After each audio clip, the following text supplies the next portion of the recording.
All right, everybody, welcome to another episode of Soft Elbows. Today, we are joined by host number one, Abby. How are you doing? I'm doing swell. Host number two, that would be the little elbow that could. How's that thing hanging in there? She's Still doing attached. she's doing great. Actually, we can talk about this more later, but I actually hit a range of motion PR, so the little elbow is very much coulding. Coulding, great. I'm Steve Yon. I'm your host, number three, I guess. Abby and Abby's elbow are one and two. And our guest today is the one and the only Chereese Creel, who, we'll talk more about this later, just recently qualified for her first USAW Senior Nationals. Yet again, in a group of three, I am the only one who's never experienced such joy. I'm sure it feels lovely. We have a couple things that we want to talk about before we get to going into a deep dive with Chereese. Abby, we had ourselves a time at Cap City last weekend. That was cool. That was neat. That was fun. Yeah, time was had for sure. That was a good weekend. You weren't on the mic once. Give the people what they want, Abby. I not once, but twice did I come on this podcast and say I will not be on the mic. I will probably be loading in some sort of capacity. And not only did I load all day long for my teammates, but I sat in a ref chair and I made everybody regret putting me in that ref chair. Did you, speaking of you loading, did you get that coffee I sent you, Abby? No, you have yet to pay up on the coffee, but that's okay. I won't hold it against you. It's fine. Just because you haven't received it doesn't mean I didn't send it. It's very fun. Abby, for anyone who has noticed, Abby's in a car right now. She's in a Royal Farms parking lot. She actually went on a scavenger hunt today because I told her that I had delivered her coffee to a Royal Farms parking lot, and she has gone 0 for 6. We ran out of time before we had to record this, and now she's just stuck at a Royal Farms parking lot without coffee, which is a shame. No, but I do have my orange rain with me. Abby, that's what you just picked up is not orange rain. I don't know how to break that. That's orange rain. I don't know what you're talking about. I saw orange rain. Thank you. Oh, good. We are, let's see, 4 minutes in, and Abby is already hallucinating. That for sure was not orange rain. All right. While Abby was busy not giving the people what they wanted and not announcing, many exciting things happened. Let's see. Former guest. Oh God, we're gonna do the alum. Former Soft Elbows alum. Maria Hayden. Yes. Alumnus? Yes, you did. Yes. Steve, you did it. Oh. Soft Elbows alumnus Maria Hayden completed her comeback story. We talked about her and her journey a couple episodes ago. She has now, based on her performance at Cap City, she has qualified for nationals, which is a really incredible story given everything that she has had to fight through. Really impressive. If you want more details on that, by all means, go back and look at that episode. That was 2 episodes ago, maybe 3. I don't know. It may have even been 4 episodes ago because it was before I got my elbow surgery. Wow. How long have you had a brand new elbow? Almost 2 months. Wow, it's been that long. Yeah, it has. Isn't that crazy? It is crazy. All right. Well, anyway, the point is, Maria is incredible, and she did it, which is wild. She did, and we love that. Also, I wanted to talk about this because, Abby, you got more insight. One, I think you deserve, 75, 80% credit for Hannah Gilmore competing at all. I think you had to bully her rather aggressively to get her to do that. Congratulations, because she performed at Cap City and was phenomenal. Just the most impressive part of Hannah's performance, in my opinion, was taking 10-kilo jumps on each of her clean and jerk attempts, which was wild. I was the center ref, and I had to remind myself, oh, you've got to click the button. I was just so in awe of how impressive that was. Abby, tell us more. Tell us about Hannah's day. Tell us about how her training's been going, and tell us what all of us need to do to be able to jump 10 kilos per clean and jerk attempt. I would love to know. That'd be great. So let me just take you guys all the way back. Before I met Hannah, She was born on a Wednesday. I actually don't know that. I can't confirm that. It was her birthday at Cap City. That was her birthday. So, I mean, she very well could have been. But anyway, so before I met Hannah, I cyber met Hannah through DC Barbell Club, tagged her in a very impressive 79 kilo snatch like last April or something. And I remember like responding to that post being like, does she compete? Like, holy shit, like what a great lift. Does she compete? And he was like, no, she doesn't want to compete. And I was like, all right, that's none of my business, but all right. And as I've become more and more friendly with their gym and, training there and everything, and actually getting to meet Hannah, I was like, bro, you have no idea how well you would do if you competed. Please, please, please, please, please, please, please compete. Please, please. And so we finally got her to compete. So that was the bullying that went into Hannah Gilmore and getting her to just to commit to competing, period.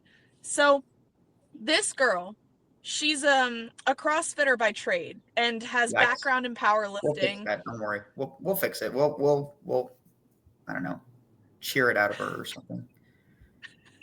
Well, we're well on our way. But she just stupid strong, like great energy in the gym, like makes these ridiculous training lifts all the time, like just constantly. Like I think today she back squatted 140 for 5 reps, which by the way, that's my 1RM. So anyway, just absurdly strong gal. And she does these kind of like jumps in training like that. So she went 90, or no, let me start with the snatches. She went, what was it, 70 right to 80. Ridiculous. And then in the clean and jerk went 90, 100, 110. She ended up, not completing 110, but like the mental fortitude that it takes to convince yourself, or not even convince herself, because she doesn't have to like go through these mental gymnastics, which I admire so much about her. She doesn't go through the mental gymnastics of like, oh my God, that is so much weight. She just says, I want that number. And she, a lot of times, just goes and does it. And she grits her way through it and she does it. And it's just like, how do you do that? Like, she's convinced herself because she doesn't even know. She's already convinced herself that she's made the lift, and then she goes out and makes the lift. And it's just insane. And I'm so glad that everybody else got to see the Hannah Gilmore that I've trained with for the past few months on display at Cap City. So why did she or whoever, why initially did they not want her to compete, or did she not want to compete? I think she just it was more so she just liked doing it for fun. And I think she was also, if I remember correctly, she wasn't sold on like, how weight classes worked and, wearing a singlet, because I personally don't love singlets, so I get it. But I don't think she really understood how competitive she would be at Olympic weightlifting until we like really opened her eyes to how competitive she would be if she actually tried it. Interesting. And do we know like what is her athletic background? I assume she was not born that immensely strong, or maybe she was. What kind of Wednesday was it? I don't. The one where she got her start. I mean, at this point, we should have her on the pod. Like, let's do that. So she can tell this story better than I can. But she got into strength and conditioning in high school. I think it was her gym teacher may have gotten her into it. He had like a powerlifting background, and so that was like her introduction to it. And I think she played softball, but like very, very unconventional background as far as like Olympic weightlifters go. Okay. DC Barbell, you guys had a ton of folks there. You were helping. You were busy all day. How did the rest of their crew do? Yeah, everyone did really well. We had a few people that were first timers. We had a lot of PRs. My friend Sean hit a PR clean and jerk and a PR snatch. And Does Sean have the a last funny name? part, I'm gonna be honest, I don't know his last name. He's literally in my phone as Sean, weightlifter emoji, DC barbell. Sean, when this episode comes out, Sean, I want you to message DMV Weightlifting with your full name, and we will shame Abby for the rest of however long this podcast goes. All right, continue. How did Sean, whatever his last name is, do? He had a PR clean, you said? That's great. PR snatch, PR clean and jerk, PR total. It was his first meet. He had a great day. Then Abby Winkler did really well. She hit a PR clean and jerk, 75 kilos. She was stoked about that. And then my friend Carla hit a PR, or she matched her PR snatch and then PR clean and jerk, PR total. Dare I ask, does Carla have a last name? Carla Chang, yes. All right, we're doing it. We're making progress. Okay, all right. I will say she's in my phone also as Carla, weightlifter emoji, DC barbell. But to my credit, I'm in all of their phones as admin Abby, okay? So it's only fair, in my opinion. Okay, so several folks had a very good day. Yeah. Abby, you took part in what was, I think, my second favorite moment of Cap City. My first favorite moment was Chereese hitting that 103 clean and jerk that we're going to talk about later. But my second favorite moment was this Inception style video that you took, where you were taking a video of somebody else taking a video of Kevin Pay cheering on his athlete who was hitting a PR. It was great. It was a great content. So the lifter was Carly DeRose. I forget, was it her snatch or her clean and jerk that was the video? It was the snatch. It was a PR snatch for Carly. She, by the way, this is great. I love that we're talking about this. She's still going to want to arm wrestle you, for the record. Fine. She's welcome to lose whenever she'd like. We can do this anytime. That's fine. How about the 17th when we drop in at CrossFit Route 7 together? Sure. Absolutely. Yeah. Happy to thoroughly demolish her in an arm wrestling contest on the 17th or any other day. But we're detracting from the point, which was it was a great lift. Also, Kevin Pay had a great reaction. Also, Amanda. Oh, no. Now I'm going to do it. Amanda Williams. Thank you. Amanda Williams, who was, I believe, filming Kevin reacting to Carly making the lift, was great. And also you filming Amanda, filming Kevin, watching Carly make it was just such a great moment. And I don't know if anyone else enjoyed it as much as I did, but I thought it was wonderful. Yeah. So the context behind that, so Carly and I actually both, we both are Abby Chambers clients for sports psych. So mental health performance. Another Soft Elbows alumnus. See, now I can't stop, and now I'm just going to say it all. You're doing amazing, Steve. I'm so proud of you. So I was filming a video of Carly to send to Abby because Abby wanted to know how she was doing. And it ended up being this really beautiful moment, to Steve's point. They're both going nuts. Carly goes nuts. And it was just, it captured everything that I love about when I don't get to lift. Those are the moments that keep me involved and why I want to help out. It's seeing stuff like that and watching my friends have their moments. Very good. Very good. And plenty of other great moments at Cap City. It was, and I stand by this. I've said it before. I'll say it again. Cap City is my favorite local meet. It's not close. Sorry to all the other meet hosts. Your meets are also good. I don't mean to offend you, but Cap City is my favorite. It'll always be my favorite. It's a well-run meet. And especially this year, it seemed like there was such a great vibe, such good energy. And it was in the same space as last year. So I don't know. They put a different eucalyptus mist in the air or whatever they did, but it was great. And I had a great time. So Agreed. That we're going to come back to Cap City because it dovetails with Cherese's story later in the show. But before we do that, we also, and this was announced at Cap City, we have officially revealed where the WSO Championships will be held. It will be at CrossFit Revamped yet again. Everyone seemed to have a great time last year, and we're going to try to fool you guys one more time.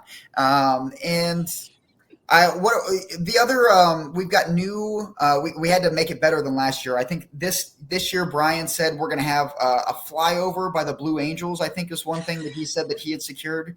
And then which university's marching band was he going to get to come? I don't remember which one he said. Abby, do you remember? You were on the call. No. Okay. Was Well, I paying attention on the call? No. okay. Well, we'll bring Brian back on to talk about all the things that he's promised. Yeah. I think the best overall male and female lifter both get cars from Shihi Toyota, which is across the street from CrossFit Weekend. I think those were the things that he said. But anyway, we're gonna have a bunch of all the things that you loved about WSO championships last year are still going to be the case. CrossFit Revamped is still going to be a phenomenal venue for us to host in, and it's possible that I may have embellished things that Brian promised, but we are going to introduce some new things that we are hoping will enhance the experience even more. We will talk about those in later shows later in the summer as we get closer to the actual meet. But Abby, you keep closer tabs on this than I do. It seems like if you want to sign up for WSOs, you should do it rather quickly because we are selling efficiently, much more efficiently than last year, it seems. Yeah, we're literally 50% sold out. I actually did just check before we hopped on this pod. Like we're capping at 120 again. And so is that correct, Steve? Did I just lie? No, that's right. 120. Okay, great. Yeah, so we're 50% sold out. Do not wait. Do not wait. Last year, I remember, I think Steve and I kept promising ridiculous things like 3 podcasts in a row. That is very much not going to be the case. Registration's been open for a week and we're halfway there. I know RVA is going to send a ton of folks. And so when they sign up, that's going to move the needle a good bit. CHFP, I know, sent out an email and their folks are not slowly trickling in. They are like coming in hordes. So to all my coaches and lifters who are interested, do it now. Do not wait. We will probably sell out. I bet, you know what? Let's do another bet, Steve. Why don't we do this? We're going to bet again. Okay. I bet we're sold out in 2 weeks. Wow. I bet that we will sell out again. The timing, listen, I would love that. I would love for us to be sold out by our next podcast, but I will just stand by. I think we will sell out again. All right. So then the bet is going to be, we will know by the next podcast and we will announce on the next podcast who won this bet. I'm betting that we're sold out by the time we record the next podcast. Steve is betting that we will not be sold out by then, but we'll just sell out, period. I know we're going to sell out. But yeah, so wait, did you just acknowledge that I won? Did I already win? No, we're not going to know who wins until 2 weeks from now when we record the next podcast. I can't wait until that final, like a week from now when you're like getting desperate and just like paying people off, like 70% discount for anybody who wants to. After like moments after you said we weren't going to promise anything ridiculous this year, you're like, oh God, I'll come by and I'll wash your dishes and stuff if you just sign up, please. I can't. We're going to see how good at sales I really am. Wait, so what do I get when you lose this bet? I don't know. Do you want coffee in return? I actually don't drink coffee. Oh yeah, that's right. I forgot about that. I'm sorry. You and Chris are both kind of weirdos in that regard. Not just that regard, but yes, also that one. Not just that regard. Yeah, that is a factual statement. I don't know. What you tell me, dude. All right, I'll come up with something good in the next 2 weeks. I'm scared. As you should be. Abby, are you going to compete again this year? Yes. That there seemed to be a question mark at the end of that. At the end of that sentence. You know what? I'm gonna keep this one to myself for a bit. I don't want to put it out into the universe, like the kind of timeline that I'm thinking of. I have a goal and I have a competition in mind. It is not WSOs. I will say that it's not WSOs that I'm aiming for, but kind of. I was just talking to someone about this yesterday, and I really just want to prioritize this year moving well. I don't want to feel like I'm rushing towards something. I don't want to feel like I'm putting additional pressure on myself that doesn't need to be there. And so I really want to take my time before I jump back into a competition. And so later this year, I have one in mind, but it's going to be a couple podcasts before I'm ready to divulge that information and more details on it. Great. All right. Well, in the meantime, do you want to give us more on your elbow update? Like how are things going? What are they doing? Yeah. Things are a lot better. Obviously I'm sure there's been a lot of snatches of mine that are circulating the internet, that have gotten Circulating posted. the internet, Abby, I love you, but if you think that the internet is circulating videos of your snatches, we may want to come back to Earth. I love you so much, Abby, but the internet is a All vast right. place full of you many people doing many things. this is why I'm a woman of few words, because sometimes I say the wrong word and I get called out brutally for it. What I meant was, DC Barbell Club has posted some of my snatches, and they've gotten reposted a couple times. So, like, I know that people that generally follow me know I've been snatching. We did start to add cleans back in over the last couple weeks, very slowly but surely. So Abby cleans again, and I've started to do some split jerk variations. So probably my favorite thing in the world is back, and so that is exciting, and I feel very optimistic. And I just had my follow-up with Dr. Hoffman the other day, and we're both very happy with my progress, and my PTs are happy with my progress. So I have a lot of reasons to be optimistic, cautiously optimistic, but optimistic nonetheless. When whatever, we'll take the split jerks. You said you're doing split jerk variations, whatever that consists of. When you're under the barbell doing whatever the movement is for the first time since your surgery, do you mind walking us through like kind of what's going through your head? I imagine that is not an anxiety-free moment. It wouldn't be for me anyway. How does that go? And then how does it feel after you've done, one or a couple of whatever the movement is? It is so funny that you say that, because it is very much not an anxiety-free moment. And I've been very open with, with everyone around me, and, that's supported me through this, that like, I am feeling like I do feel anxiety when new things get added and we start testing out new things. And so like, shout out to Nico at DC Barbell, because whenever I'm like kind of feeling that, I just kind of tell him like, I need some encouragement, right? And he'll keep an eye and make sure I'm not going to kill myself, or like, he'll give a correction or two, and move on. And after I do the first set and kind of show myself that I'm not going to die, and that it's maybe there's a little bit of pain, maybe there's discomfort, but it's not bad, and I can push through it. Or maybe it tells me back off.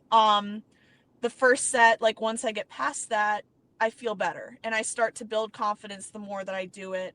And everything is starting with either an empty bar or even less than an empty bar right now. And so I think that helps.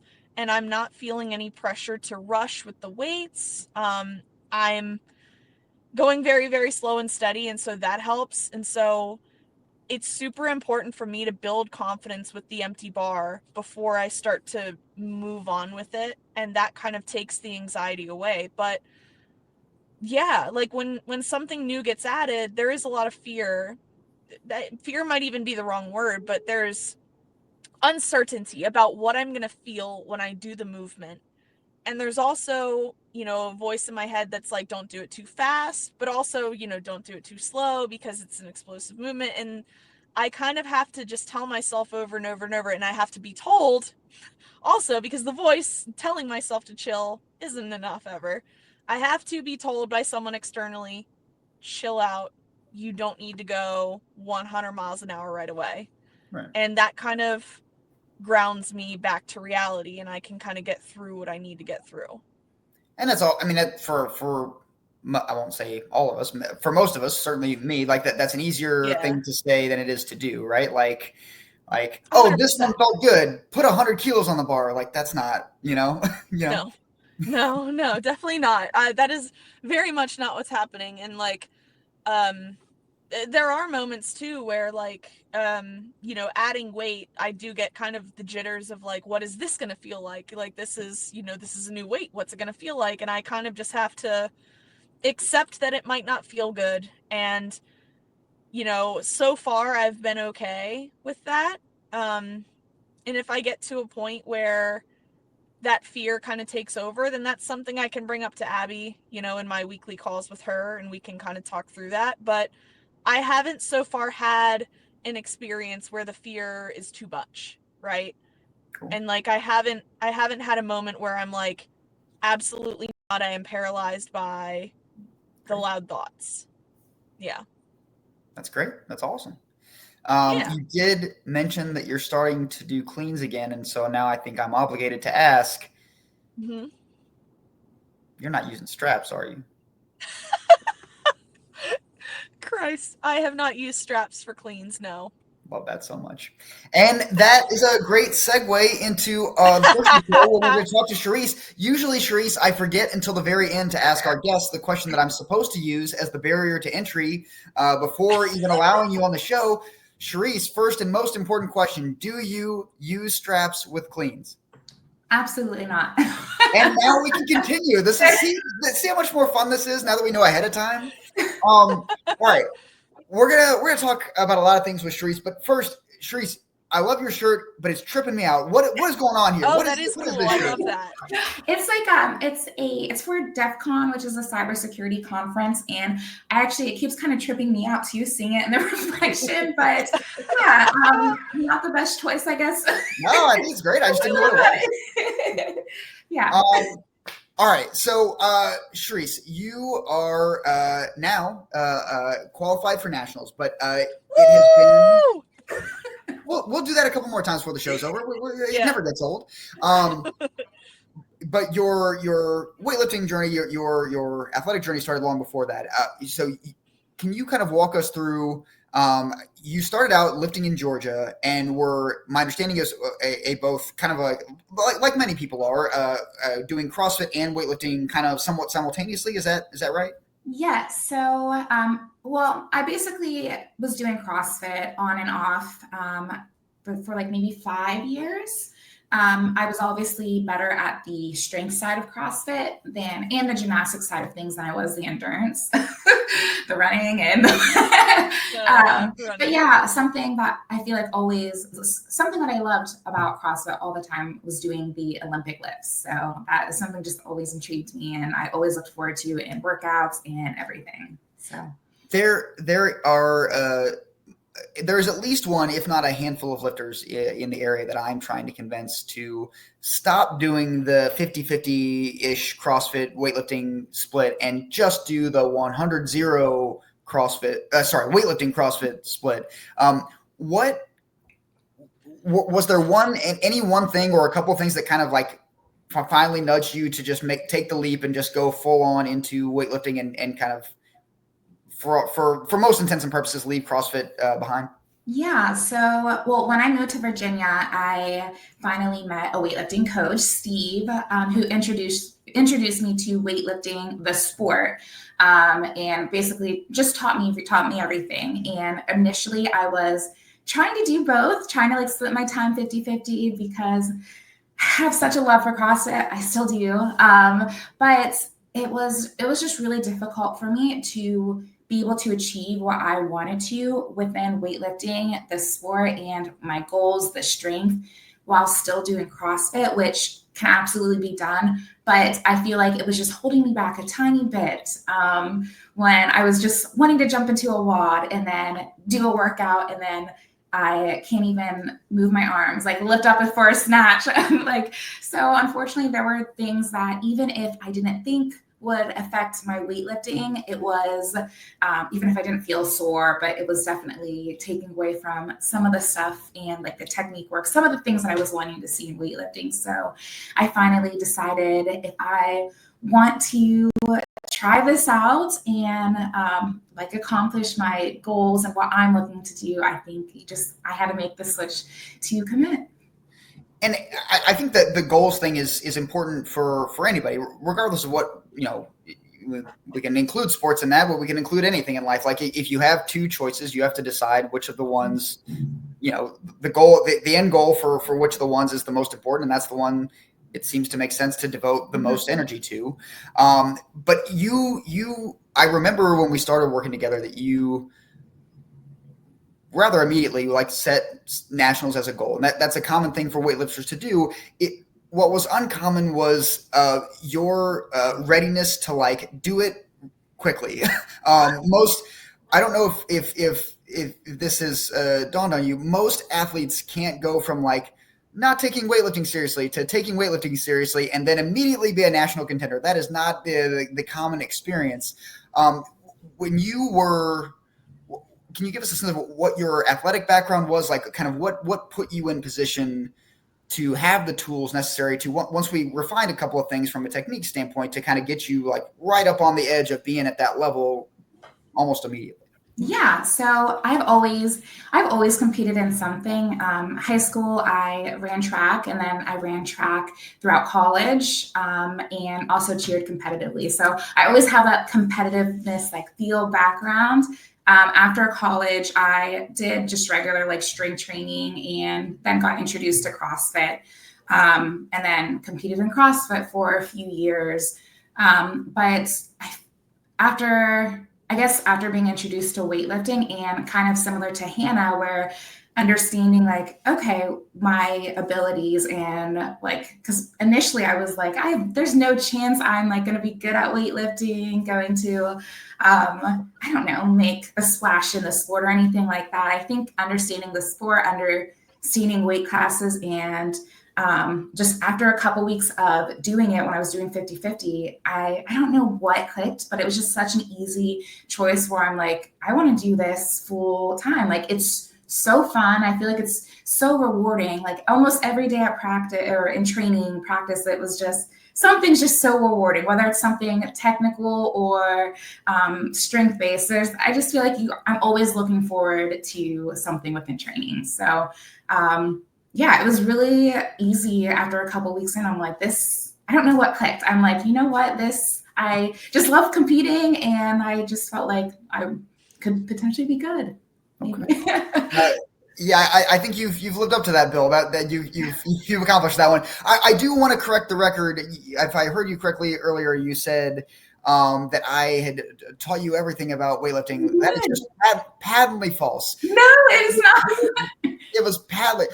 It was very clear from the first time I saw you lift that you had whoever taught you how to do the movements in Georgia was a skilled coach, and you were a skilled athlete. You came very well along the line. So that brings us to actually Cap City last year, where in what I believe was your second ever weightlifting competition, you came a split jerk away from qualifying for nationals. And I wanted to, if you were willing to kind of walk us through coming, you set a goal, you came super close, and then you realize what becomes clear to a lot of athletes. It's not always as easy as like, I just got to write it down and then do it. Like there were some setbacks along the way. So how did you kind of work through that and push forward as you continued on through the rest of that year with making progress from a weightlifting standpoint? Yeah, so last year, Cap City, like you said, it came down to that last lift. And I feel like I think it was after the Arnold this year, I kind of jumping forward to this year, we tried again, and it also came down to that last lift again. And I think at that point, it kind of hit me where, okay, at that point, it's not if I can make that lift, because we make that lift so many times in training, like 4 times the week before in one day, I will do the lift. But at that point, it was more mental for me, where knowing that it's coming down to one single lift, like, I don't know what it is, but I'm going to mess it up. I'm going to fork it up. So so I think I think it took some time realizing that, like, okay, so that, which it could potentially be other things, but that's what I told myself, that it was making a mess up. I was putting too much pressure on like that one thing. So just knowing me, I'm going to mess it up. But I feel like that's what like you and I talked about and did differently for Cap City or Cap City this year is just, I don't know, one, we kind of just was like, we're going for this, but just having the ability to, okay, if I don't make one lift, that's okay, because we have 5 other lifts that we can like move up or down the weights. I don't know, make it happen. So I don't even know if that answered your question. No, it did. It did. So it was a mentality shift, which I mean, the strength gains and the technique gains that you've gained in the last year have been important and impressive. But the biggest shift that I've noticed in you, and the thing that I think that people can benefit from is kind of the change in the mentality of, not letting how you feel about a meet or a training session hinge on making or missing one lift. And you've made so much progress in that regard. And I want to circle back to that, but before we get there, I want to kind of, you've given people an insight into another component of your training that you were dealing with. It wasn't just like the grind of training. You also had, I believe that you were officially diagnosed with rheumatoid arthritis at some point in the last year. Is that correct? Yes. So can you talk about, I guess, how that had been building and kind of how that diagnosis kind of altered how you approach things and how what you're able to do, when you're able to do it, that kind of stuff? Oh man. So, so basically back in September, I was diagnosed with rheumatoid arthritis, which is not like your typical arthritis that you hear of, like osteoporosis, that one arthritis. It's not like the wear and tear of joints. It's actually an autoimmune disease where your body is attacking its own joints.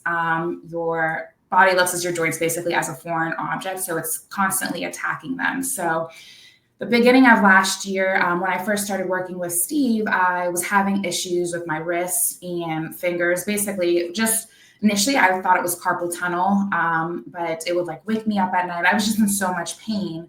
And then kind of a couple months later, I started having issues with my knees where they just would start feeling extremely stiff. And then some days I couldn't bend them at all. I was just in a lot of pain. There would be a lot of fluid buildup. And I didn't really understand at the time because I figured, okay, I must have tore something in my knee. I don't know. So after kind of just trying to deal with that for a couple months before it was starting to get severe, I was starting to see knee doctors, knee specialists, and had my MRIs, I got x-rays, all of that, had no issues there. So one of my doctors said that I tore my MCL and needed surgery, but like he wasn't sure. It was just, I don't know. It was more frustrating that it took basically 8 months to even figure out what the heck was going on. So I ended up getting a second opinion, and he took the fluid out of my knee to get tested, and kind of just to like trying to make sure it's not any any infections or anything like that.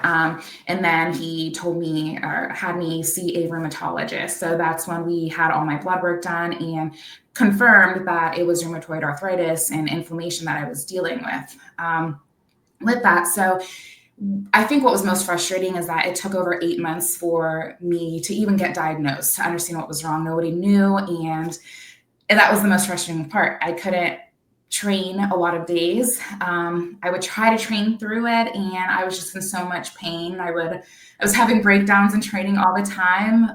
Luckily, Vic Freeze, she's helped me so much this past year, just checking on me and getting me through training and everything like that. She's been huge support system to this day, but that was a struggle because when that started happening, I was like, I think this is a sign, this sport's not for me. And yeah, like one day you can be like have an amazing training, and the next day you're completely immobile and can like barely get out of bed. So that was definitely frustrating. And I think also was frustrating looking back and seeing, wow, in the 3 months I was making so much progress, and basically like trying to stay positive, but realizing, wow, I am having to take such a step back. Like I have to do the bare minimum now. And it sucks. But luckily, I started a medication in December, which is supposed to help kind of put your body in remission. So it suppresses your immune system to try to stop having try to stop having your body attack itself. I've been on it now for 6 months and it still hasn't kicked in. So, I'm still like in this stage. Me and my rheumatologist trying to like manage it. I start another medication next week, a biological one, in addition to my methotrexate. So that's supposed to help. I'm hoping that those two together will help manage, because even after this past meet at Cap City, a couple days later, had a bad flare up, and was like bedridden on Thursday. So it has been a struggle. It's been hard mentally, and you just have to, it's hard when I have a bad day to realize, okay, this is temporary. It's not always like that, but sometimes you just kind of forget like that you can, the next day or next week, like it'll be okay. But yeah, so that's been a journey. What have you found to be effective in terms of helping you keep that positive mindset through kind of all the periods where, even on a day-to-day basis, your aches and pains maybe are a little bit more amplified than the regular lifter? What have you found to be effective in helping you keep pushing forward, keep trying to stay positive, which is hard enough as it is for a weightlifter, but perhaps even a little bit more difficult for you given what you're going through? Yeah. So one thing that I like to do is just being able to talk through it with people. A lot of times initially when I would have a day or would be having a flare up, I would just kind of go MIA. I would just get into such a down state where I don't want to talk to people. I want to just like delete social media. I don't want to see anything. And it would kind of just put me down to an even worse cycle. So I think now, just like being able to talk to my friends, talk to Vic, talk to Lauren Grazzini about what I don't know. They're always there. So having someone that I can talk to about it, because even though I know it's temporary and everything like that, but just hearing it again, that like they're having someone there for me to talk through it, having my husband be there for me and support me, I feel like is huge. Also being able to talk to you, Steve, my coach, and be like, okay, there are some other things I can still do. Like I don't have to be 0 or 100 with training. Like we can switch up programming and it's okay. We can not take out anything with squats or cleans or anything like that. And obviously it's not as fun, but there are still things that we can do. So I think it's just kind of trying to reinforce, and I still struggle to do this today. I'm still learning. This is going to be something I have to deal with for the rest of my life. So I'm still trying to like process and teach myself. We're figuring this out. I'm learning, and just know there's going to be these bad days, but there's going to be those good days too. So I think it's just kind of trying to find that happy medium. And I found some other people, and I have some other friends who have autoimmune diseases as well. And it's really nice being able to see them and look at all the amazing things they do, and just see like the progress and be able to talk to them too. So I think that is the biggest thing. Yeah. Yeah. And you touched on something that, you talked about it from your perspective as an athlete, but I'll mention as your coach, trying to navigate this has been terrifying because, the first rule is, do no harm, right? So like you tell me I've got this thing I'm dealing with and it causes a lot of pain. And when I do this, it causes a lot of pain. And my first instinct is like, well, like you said, like the 0 to 100 thing, that was a me problem, not a you problem, because I was just like, well, I guess we'll just, I don't know, put you in bubble wrap and like, we'll never let you outside of your home again, but like, that's not realistic. Right. And that doesn't meet you where you are and where you want to be. So the conversations that we've had where you kind of inform me, hey, Steve, you're wrong here. Like I can still do athletic things quite well, as you've proven consistently, is important for me. And it's also been important for me as your coach to kind of try to do research independent of what you're telling me so that I better understand what you're dealing with, and I can more effectively coach you during your flare-ups, during your, the periods where it's hurting and we got to adjust things. And then I think that the other thing is just being willing to adjust.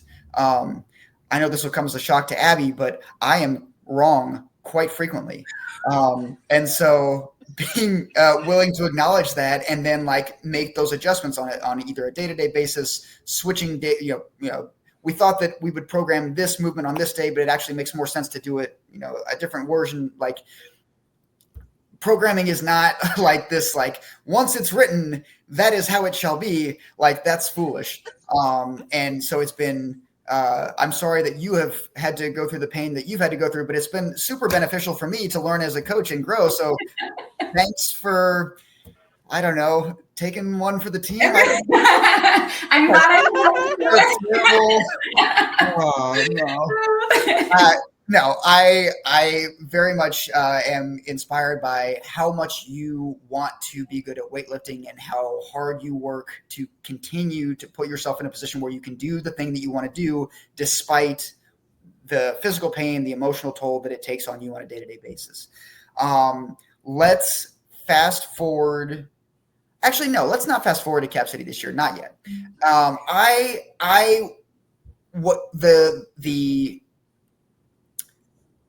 The time in between AO final, I'm getting there, Abby. Don't give me that look.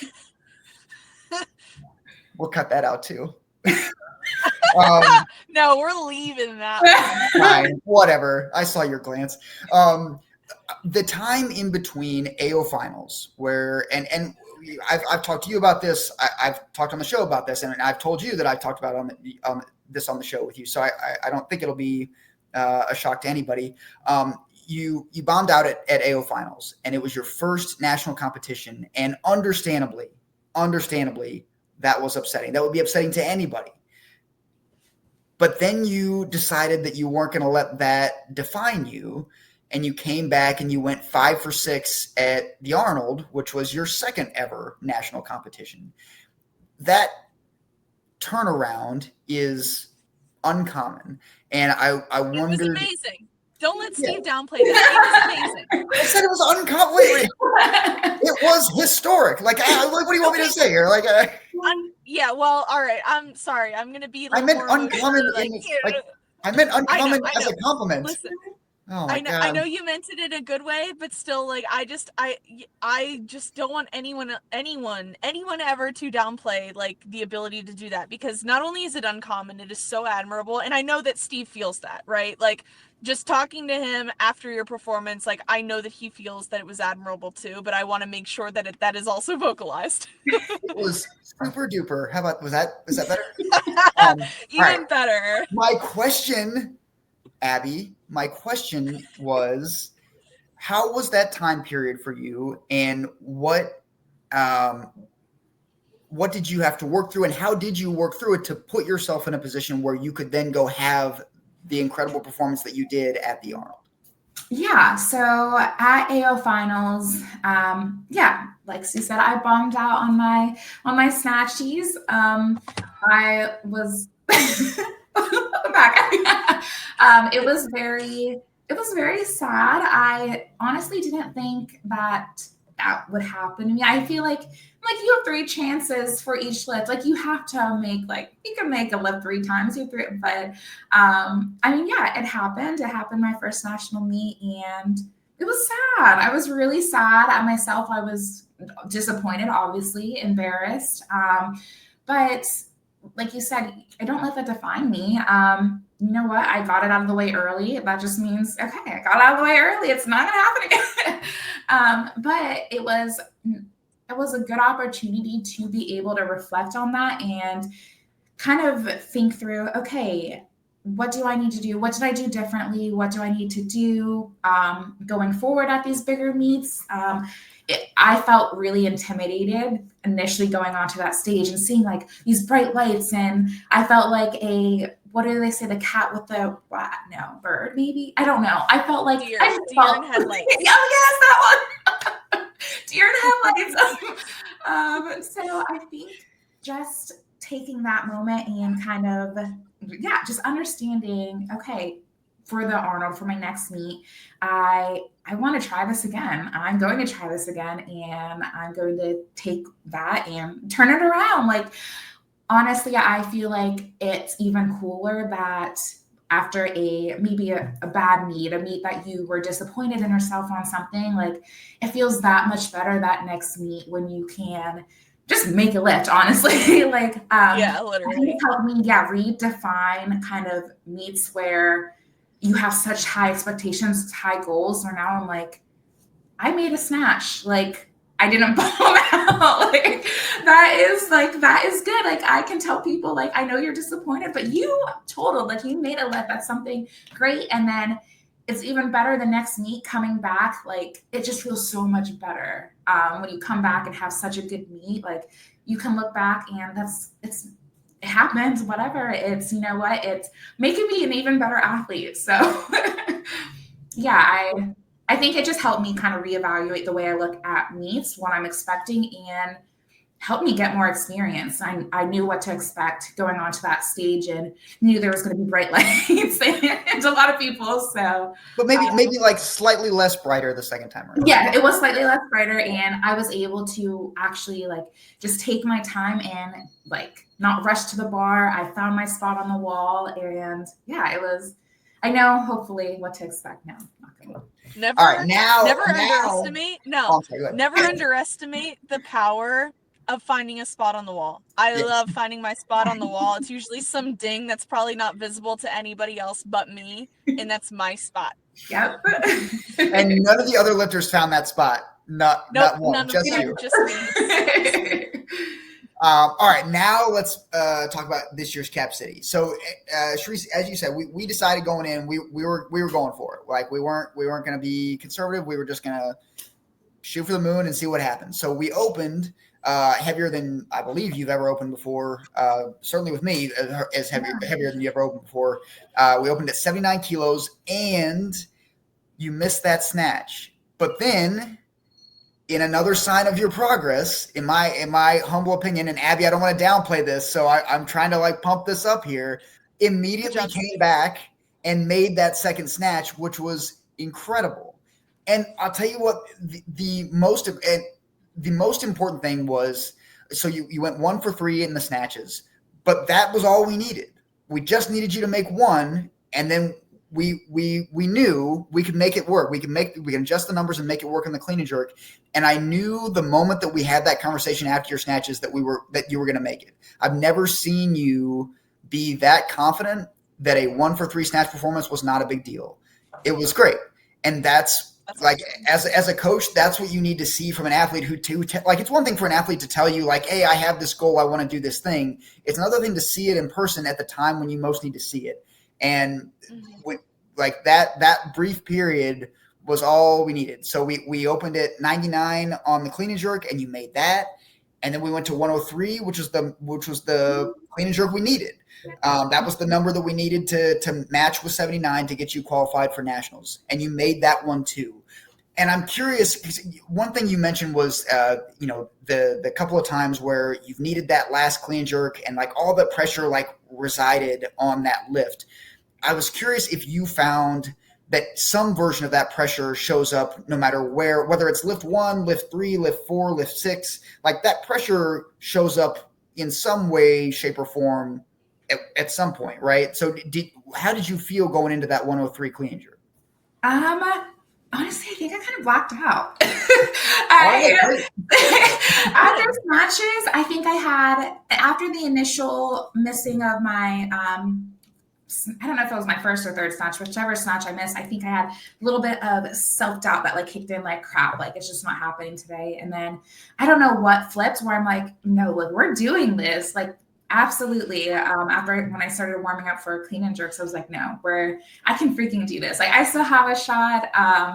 But crap, what was your question? How did it feel? How did you feel going into that 103? Yeah. So honestly, the 103 was not even intimidating. After opening at the 99 and hitting it, it just felt so good. I don't know why. I just felt so confident. And I think that's kind of what helped me going into that 103. Like, I got this. I don't know. I was like, you know what? I have this. I have it in the bag. And that was a PR clean and jerk together. I've cleaned it and jerked it separately, but haven't in a while. And yeah, I don't know what fueled me, but something was in there and something fueled. But no, it wasn't actually the same as if like it being my last lift, which is weird. I don't know. Again, I think something just took over. Okay. I'm curious. Well, but then, so as if that wasn't impressive enough, after the emotional like wave of qualifying for your first nationals, we then had one lift to go, so we put a little bit more weight on the bar. I don't believe you've ever attempted 105 in training or in competition. Is that right? So you went out and you attempted a weight that's never been on a bar for you, and you made that one too. You made the clean and jerk at 105. If we had a fourth attempt, we could have just done a Hannah Gilmore and like put 115 on the bar. Well, what happened? You know? I'm curious, Chereese, because like for me, when I've had this issue in the past where like if I get what I need for the total that I need on attempt 2 and then I still have attempt 3 left, I'm obviously not going to just waive my attempt like Big Jake, but catching strays. Called out. Yeah, well he picked a fight with me today, so I get to do that. Okay. Yeah. Where was I going? Oh yeah. So like there's no pressure on this third attempt, right? And sometimes I know athletes really thrive under that pressure. Like you put all of what you have into lift number 2 because that's the total you need. That was your goal. That was everything that you needed. And so then there's nothing left for attempt 3, right? And so like from my perspective, seeing you go out after you already have the total that you need, you're playing with house money, and you still made your third attempt just because Chereese wanted that lift. That is so admirable to me. How did you feel about it going into it? Did you feel like the lack of pressure was good?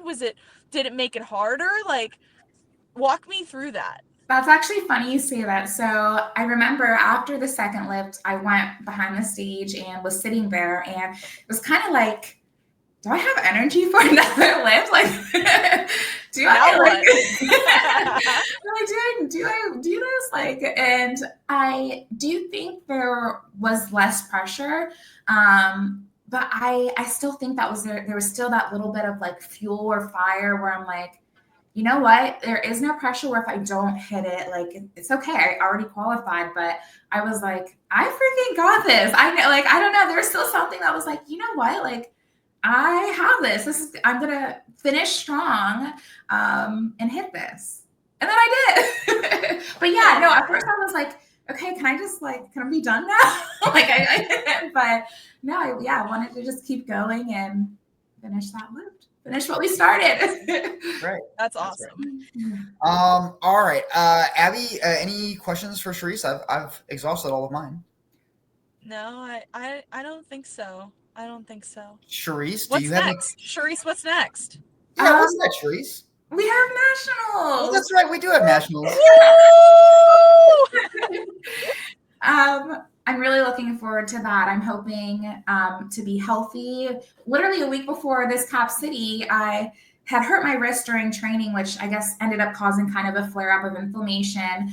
So Steve and I were debating, like, do we want this or whatever? And we had a good training, an okay training day, but it was funny because we were like, I don't know, like if it's worth it. And yeah, it was definitely worth it. I'm so glad we went forward, and yeah, but now on to nationals and just getting more strength and hopefully being healthy. Yeah. Are you doing WSO? That is a really good question. And this, our call, I was like thinking afterwards, I need to talk to Steve if that's a good in between between AO finals and nationals. I think it is. I heard a rumor that. How about this? You should text me about if it's a good idea, because I think Steve might be a little biased about you signing up for WSO right now. Oh, I should wait. Mm-hmm. Oh. No. According to Abby, you've only got 2 weeks left to sign up. So. Yep, you have 2 weeks. 2 weeks. That's it. Clock's ticking. Go for it. Sign up right now. Do it. Let's do it. Yeah, we'll make it work. Whatever. All right. Chereese, do you have any questions for us? Sorry. Are you okay? Abby, are you safe? There are some mysterious pops going on behind me, so yeah. Oh, well, let's wrap this recording up then. Chereese, really quick, any questions before Abby perishes and we never hear from her again? I don't have any questions. I just appreciate you guys for having me on and letting me join. This was fun. All right, everybody, we will be back in 2 weeks. We will continue with our parade of fantastic guests, such as Chereese. We'll get another update on Abby's elbow, assuming Abby makes it out of this parking lot alive. Yes. Yep. And we'll talk about, we will talk about Lift PD, which is coming up May 18th. If anyone wants to donate, I know someone who's competing in Lift PD. It's me. Yeah, it's Brian. Oh, Brian. Yeah, Brian too. Yeah, Brian too. Yeah. Brian is Chris Camaneras is Big Jake. Is he? Yeah, he is. Yeah, he is. He is. Emma Hoffman. Emma Hoffman is. They're bringing down Alexis Kane Wilkes. Kane Wilkes is coming down. That's cool. We'll have a real live dragon there. It'll be wild. Alexis Danchik. You said Alexis Danchik. She is also competing. That's right. Lots of really it's really awesome how much that event has blown up because I went to it a couple years ago. It was still a fantastic event, but much, much smaller, much less excitement and hype around it as there's now. So that would be a great time for anyone who would like to donate to me or anyone else. You can make a flat donation. You can make a donation per kilo lifted. But that'll be fun, and we will talk all about that on our next show. You guys have a great week. We'll see you later. Thank y'all.